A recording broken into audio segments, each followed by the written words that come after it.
¿Qué tal? Bienvenidos, muy buenas tardes, un gusto enorme, un placer saludarlos.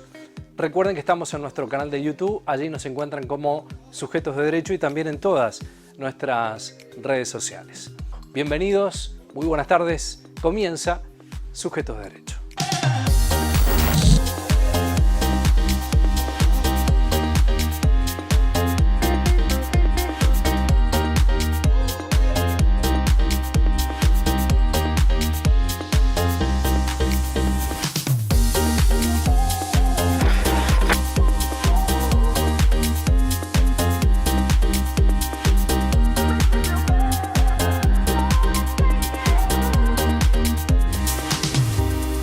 Hola Ezequiel, la verdad que muy contenta por la invitación de las autoridades del Colegio de Abogados de Río Cuarto para un poco indagar sobre qué la inteligencia artificial es transversal, ¿sí? A todas las disciplinas, claramente, pero en el ejercicio de la abogacía particularmente nos exige un uso responsable, ¿sí? Que nos obliga a formarnos, ¿sí? y a darle un uso a la herramienta que genere valor en nuestros estudios jurídicos. Así que esta propuesta del colegio de poder en este formato de taller interactuar con los asistentes ha sido muy enriquecedora. La verdad que me voy muy contenta, un público muy amable y con muchas ganas de aprender básicamente, que es lo importante. A los nativos digitales son una generación que nos lleva a las generaciones un poquito más antiguas o más grandes ventaja con respecto al uso de las tecnologías. Pero en nuestra profesión no solamente hay que tener conocimientos tecnológicos, también hay que saber derecho, porque una del lineamiento fundamental que nosotros debemos establecer al momento de trabajar al momento de decidir utilizar inteligencia artificial en nuestros despachos es poder controlar lo que devuelve la IA. Y para eso hay que saber derecho. Para poder controlar que una respuesta sea correcta o no, uno debe conocer la normativa, la jurisprudencia, la doctrina, en la temática en la que le va a pedir a la IA que le colabore y que lo asista. Es un asistente, ¿sí? ¿Puedo elegir no usarlo? Sí, claramente. Hay abogados que no lo utilizan. Decido usarlo, debo saber cómo usarlo, para qué, y poder lograr de que ese uso me aporte valor. Le damos una indicación, un prompt que se llama en el lenguaje tecnológico a la IA, para que devuelva una respuesta y no la indicación era exactamente igual en todos los casos y la respuesta no era idéntica. Entonces yo también entiendo que esta singularidad humana, al momento de poder pedirle a la inteligencia artificial que me aporte alguna respuesta, que me devuelva alguna respuesta, también va a estar impregnada de cómo pido, cómo me comunico, cómo utilizo el lenguaje, para lo cual es muy importante también esta forma de requerir, ¿sí? El auxilio, como no es un buscador, claramente la inteligencia artificial generativa, porque la inteligencia artificial hay de muchos tipos y es una disciplina muy amplia, pero básicamente para lo que hemos sido convocados hoy acá en el colegio es para el uso de la generativa en los estudios jurídicos, la utilización que el abogado le puede dar en sus despachos a esta herramienta. Y básicamente con este tip, ¿no? De una buena indicación, un buen requerimiento, un buen prompt elaborado, asignándole un encuadre, un contexto para que me responda y verificando cada una de las respuestas con absoluta responsabilidad profesional. Yo no creo... habrá puestos de trabajo que pueden ser reemplazados como ha habido en todas las revoluciones industriales en donde mano de obra ha sido reemplazada por tecnologías. Eso es histórico, ha sucedido. Yo no creo que los abogados nos vayamos a quedar sin trabajo por la utilización de esta herramienta. Lo que creo es que va a haber que adquirir competencias en el uso de las tecnologías para poder ser competitivos, ¿sí? Nadie puede negar la velocidad de procesamiento que tienen estos grandes volúmenes, ¿sí? de información que se manejan en los sistemas de IA, que puede aportar valor a otros espacios, ¿sí? A la escucha activa del cliente, cuando sé que quizá la redacción de un documento me insuma menor tiempo. Nosotros teníamos en la época de la pandemia, entiendo, una inteligencia artificial bebé, por decirlo de alguna manera cronológica, ¿no? Y haciendo una analogía con la edad del ser humano. Se utilizó mucho la informática como disciplina, lo electrónico, el expediente electrónico, incorporar prueba de una manera distinta a los expedientes a los que estábamos acostumbrados y demás. Pero la gran irrupción de la IA como esta gran generativa de cosas nuevas y no como buscador de cosas que ya existen es muy novel. Entonces, Creo que el aislamiento preventivo y obligatorio de la pandemia nos obligó a utilizar herramientas a las que no estábamos quizá tan habituados. Hubo una generación que estaba un poco más cómodo con ese uso, otros no tanto. Lo cierto es que hoy no podemos desconocer que gran parte de la sociedad se comunica a través de estas formas nuevas de comunicación. Entonces, no queda otra que ayornarse a estos cambios. A mí la informática siempre me gustó. Desde los años 90, trabajaba yo en relación de dependencias mientras estudiaba se puede ser autorreferencial, ¿no? Mientras estudiaba la carrera, en una librería jurídica en la que trabajaba traen para facturar una computadora. Entonces yo dije, esto tiene que poder hacer otras cosas que, además de facturar, debe tener otras potencialidades que yo las quería descubrir. Y así empezó mi pasión con el primer curso de operador de PC y después, bueno, profundizando, ver cómo fusionar mis dos pasiones, que eran el derecho y la informática, parecen dos compartimientos absolutamente estancos. Claramente hay puntos en donde uno los puede fusionar y realmente lo disfruto. Me gusta transmitir la experiencia, me gusta transmitir lo que he podido aprender. Me he formado con gente muy valiosa, con conocimientos y muy generosos con sus conocimientos, y ver que la gente tiene ganas de seguir descubriendo cosas y de por ahí salir de su zona de confort en cuanto al uso de la tecnología es muy movilizante. Realmente, que se vayan contentos, que durante 2 horas hayan prestado atención, hayan estado participativos, a que hayamos podido jugar un poco, a probar, a quedarnos tranquilos de que es un mundo donde todos podemos incursionar y seguir aprendiendo, porque esto no sabemos a dónde nos va a conducir. O sea, son todas hipótesis. Estarán los más optimistas y los más pesimistas, pero lo cierto es que es un camino sin retorno. Hoy por hoy hay que aprender a usar la tecnología y usarla para lo que uno le sirva. En unos minutos más van a estar llegando los estudiantes de este colegio, más estudiantes universitarios, colegas, porque vamos a dar inicio a las primeras jornadas de Derecho Ambiental que se hacen en Río Cuarto. El objetivo es escuchar a especialistas en cada tema, como el calentamiento global, que va a hablar un geólogo, un profe que estuvo a cargo de la EMOS va a hablar del derecho al agua, abogados van a hablar de lo que es el amparo ambiental, las leyes nacionales de presupuestos mínimos, otros colegas van a hablar de cómo nos afectan a nuestros derechos el cambio climático, entre otras cosas, como también los tribunales administrativos ambientales. En realidad vamos a tocar temas que están en plena vigencia a nivel mundial y que nos van a permitir reflexionar y creo también concientizar a los más jóvenes que ya es una generación bastante impregnada del respeto al medio ambiente, pero nos parece atinado aportarles estos elementos para que ese conocimiento que tienen lo puedan profundizar y debatir y discutir y quizás en el futuro ser uno de los ambientalistas de Río Cuarto. La motivación fue homenajear a una colega que vino mucho tiempo acá de Río Cuarto, que es de Córdoba, la profe María Inés Ortiz de Gallardo, que desinteresadamente aportó con sus conocimientos en más de 25 eventos académicos, tanto en el Colegio de Abogados como en nuestra querida Facultad de Ciencias Humanas de la Universidad Nacional de Río Cuarto. Ella nos dejó hace unos meses y como en sus últimos años se había apasionado mucho por el derecho ambiental, ella era camarista y tenía que resolver conflictos ambientales, nos pareció atinado hacerlo con esta rama jurídica que fue su último gran amor en el derecho.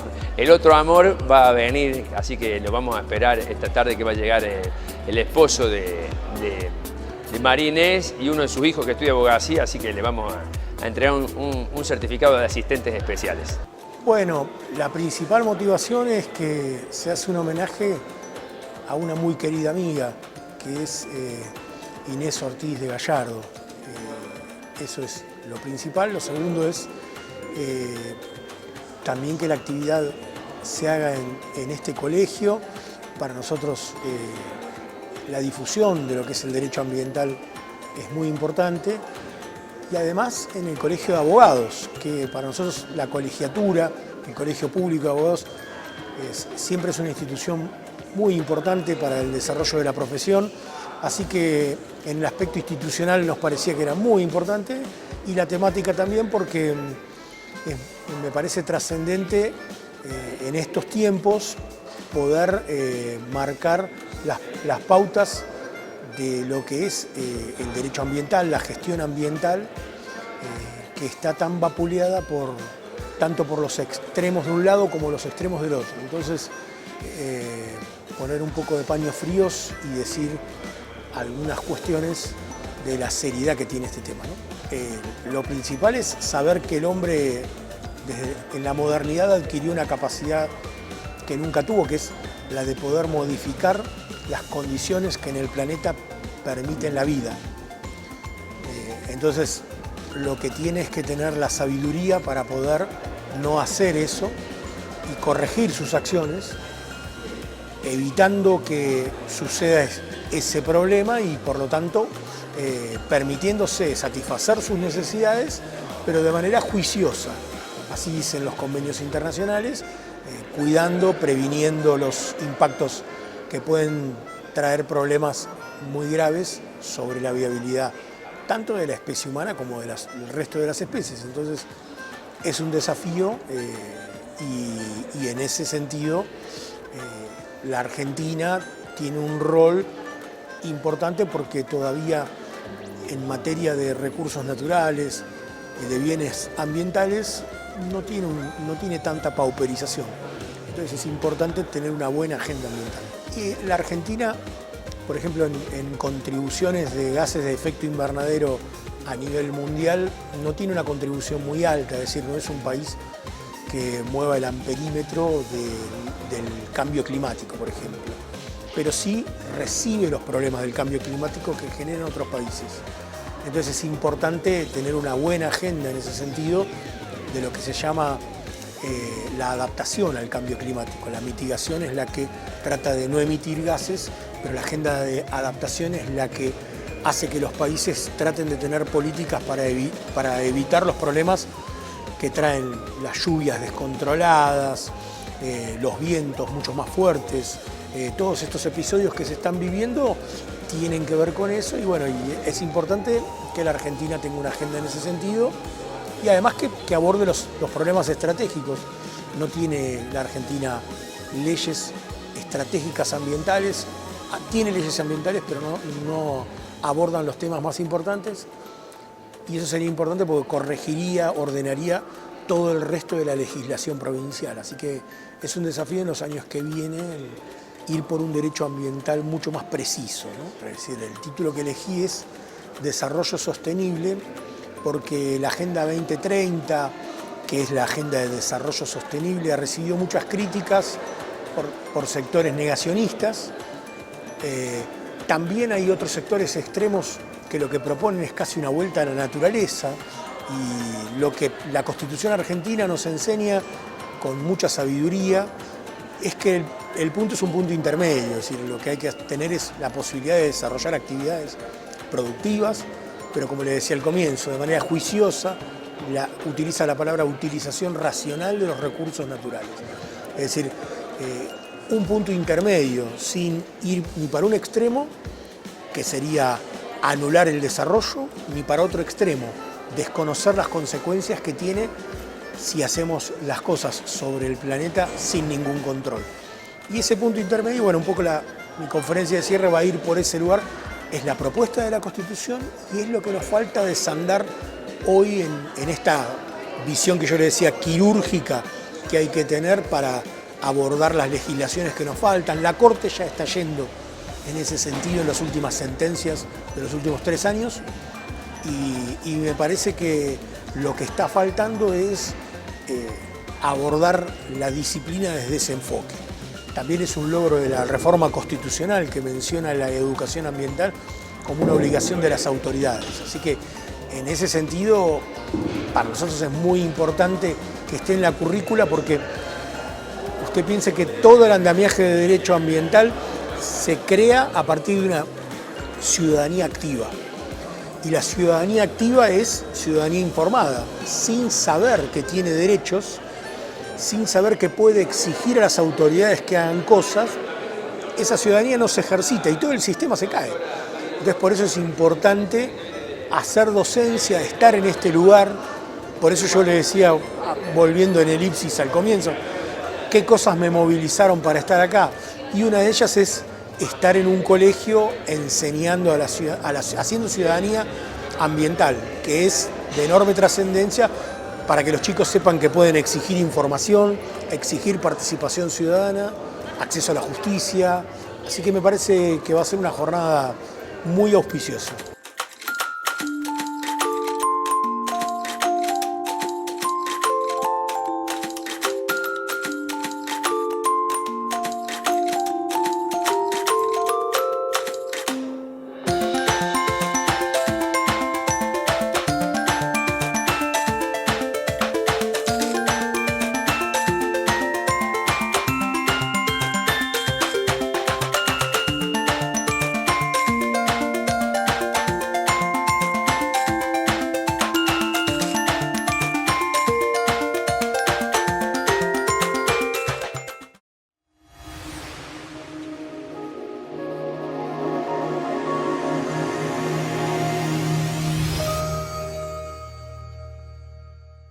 En Córdoba, el dengue se previene con acciones concretas. Todo esto hicimos en la temporada 2024-2025. Recolectamos 2.000 toneladas de neumáticos fuera de uso. Realizamos, junto a distintos municipios, 20 monitoreos aédicos. Promovimos prácticas de prevención en hogares, escuelas y comunidades con la campaña Misión Dengue. Coordinamos 700 operativos de bloqueo de foco, visitando más de 73.000 viviendas. Compramos 150.000 dosis de vacunas contra el dengue. Con planificación y compromiso ciudadano, es posible enfrentar y reducir el impacto de la proliferación del mosquito. No criemos al dengue. En Veterinaria Mendieta nos ocupamos de tu mascota y le damos toda la atención que necesita. Clínica, accesorios, peluquería, alimentos balanceados, ecografías. Veterinaria Mendieta, el mejor premio para tu mascota. Gobernador Guzmán, 1434, Río Cuarto. Mirá todo lo que hicimos los cordobeses en 2 años. Mirá.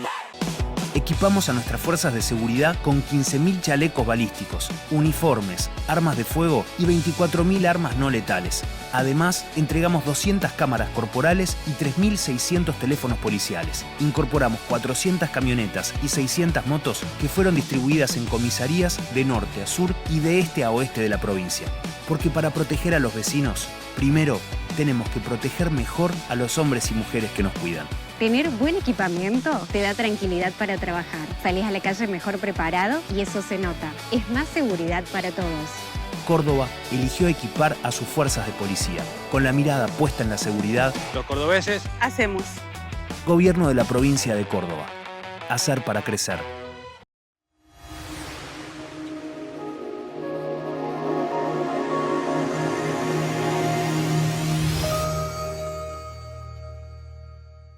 Bueno, me parece primero que lo importante es distinguir la diferencia que hay entre una obra social y una empresa de medicina prepaga, ¿sí? Las obras sociales brindan cobertura de salud a sus afiliados que quienes hagan una derivación de aportes al sistema de salud, ¿sí?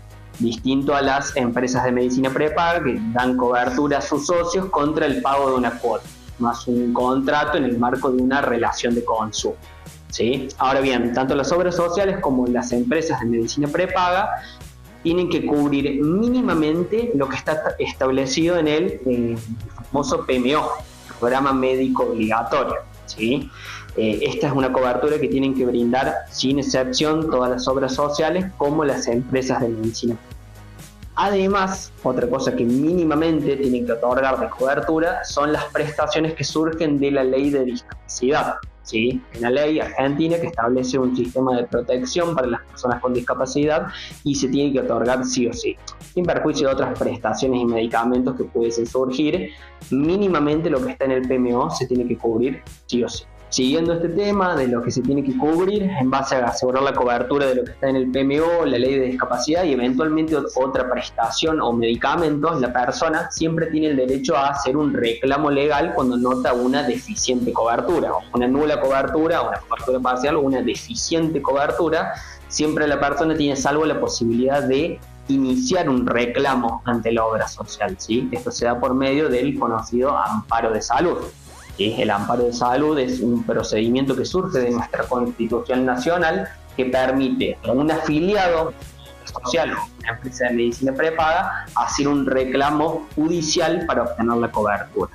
¿Sí? Este procedimiento trata de ser un procedimiento muy breve que está previsto en la ley, mucho más breve que otro tipo de juicios, como lo es un juicio laboral, para que pueda obtener la cobertura que le corresponde. Estos procedimientos de amparo, si bien son juicios breves, tienen una duración en el tiempo, también permite, algo muy relevante en este tipo de procedimientos, la posibilidad de solicitar la cobertura de un medicamento, una prestación a través de una medida cautelar.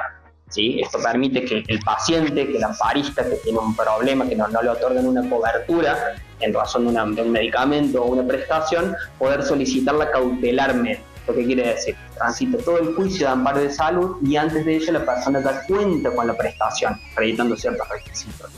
¿Esto por qué es? Es para justamente que la persona no vea perjudicada su derecho a la salud justamente por el curso de un proceso judicial que puede llevar un tiempo. De cualquier forma, el amparo de salud no es por sí mismo una herramienta independiente y requiere antes obviamente un trámite previo. Nosotros acá siempre recomendamos que antes de presentar el amparo de salud se haga un reclamo previo en la obra social, ¿sí? A ver si está la posibilidad incluso de evitar una presentación judicial. Nosotros recomendamos que el reclamo previo para obtener una cobertura se haga de la forma ordinaria, como haría uno acudiendo a una obra social o una empresa de medicina prepaga, solicitar la cobertura por las vías ordinarias que establece la prepaga o la obra social. Los casos más comunes por los que suele haber amparos de salud mayormente son los casos de discapacidad. ¿Sí? Esta ley de discapacidad que viene a establecer una cobertura íntegra, o sea, una cobertura del 100% de todas las prestaciones y medicamentos que necesite la persona con discapacidad. Muchas veces la obra social suele ser reacia a otorgar la cobertura íntegra. Por ahí otorgan coberturas parciales, o este medicamento no te lo otorgo, te otorgo este otro. Suelen brindar como estas trabas por ahí al paciente, que ven justamente la situación de lidiar además con su discapacidad. ¿Sí? Esos suelen ser los mayores casos, pero también hay muchos otros casos, por ejemplo, de aquellos procedimientos que son más costosos para las obras sociales o las prepagas, como lo es ahora últimamente el tema de los procedimientos de fertilización asistida, incluso cirugías también suelen presentarse a paro por eso, y también el tema de personas con diabetes. Por ahí las obras sociales y prepagas, cuando se tratan de medicamentos o tratamientos de personas con diabetes, suelen otorgar trabas.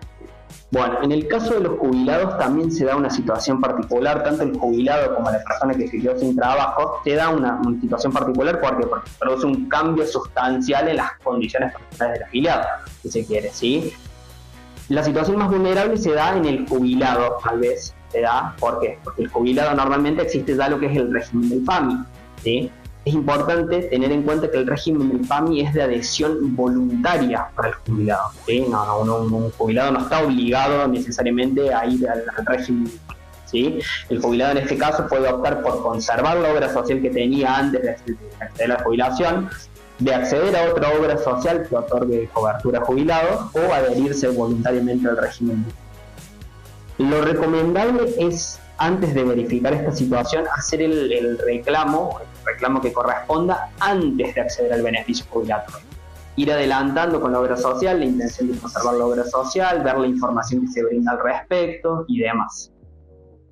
Por otro lado, cuando se trata de una persona que perdió su fuente de trabajo, que se produjo el cese de la relación laboral, la ley de obras sociales establece que no se le puede privar de la obra social por 3 meses después de que se haya producido el cese de la relación laboral. ¿Sí? Lo importante es que el Estado trata de garantizar el derecho a la salud de toda persona sin importar sus condiciones, sea persona activa laboralmente, jubilado o que haya quedado desempleado. A ver, después puede darse el caso que se haya presentado un amparo de salud, haya salido una sentencia definitiva o en todo caso una resolución que otorga cautelarmente un tratamiento, un medicamento, y la obra social o prepaga igual no lo quiere cumplir. ¿Sí? Esto suele pasar muy seguido, que pese a un amparo de salud, la obra social o prepaga sigue reacia a cumplir, y en ese caso, como ya estamos hablando de un expediente judicial que ya está iniciado, lo lógico, lo que se suele hacer es poner en conocimiento esta situación ante el juez que lleva la causa y denunciar el incumplimiento.